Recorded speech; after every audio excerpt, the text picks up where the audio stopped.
రైలు ప్రయాణంలోనే కాదు రోడ్డు మార్గంలోనూ విభిన్నమైన అనుభూతి ఉంటుంది. కానీ ట్రైన్ ప్రయాణం చేయడానికి పర్యాటకులు ఎక్కువగా ఇష్టపడతారు. దానికి 2 కారణాలు. అరకు అందాలను వీక్షించడానికి ట్రైన్ ప్రయాణం అద్భుతంగా ఉండడం ఒకటైతే, రెండోది అతి తక్కువ ధరకే, అంటే కేవలం 35 రూపాయలకే విశాఖపట్నం నుంచి అరకు చేరిపోవచ్చు. బొర్రా గుహలకైతే 30 రూపాయలే. ఇంత చీప్గా ప్రయాణ సౌకర్యం అంటే ఇంకేముంది సమస్య, ఎగిరి గెంతేయచ్చు కదా అనుకోవచ్చు. కానీ మిరియాల్లో మిగిల్చి లవంగాల్లో లాక్కుంటున్న చందంగా తయారైంది రైల్వే శాఖ తీసుకున్న ఒక నిర్ణయం. ఇంత అందమైన ఆహ్లాదకరమైన అరకు అందాలను వీక్షించడానికి రోజులో సరైన సమయం ఏంటో తెలుసా?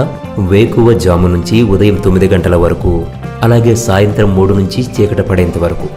ఈ సమయంలోనే ముడిమంచు, మంచు మేఘాలతో కూడిన అరకును ట్రైన్ ప్రయాణంలో చూస్తేనే గొప్ప అనుభూతి.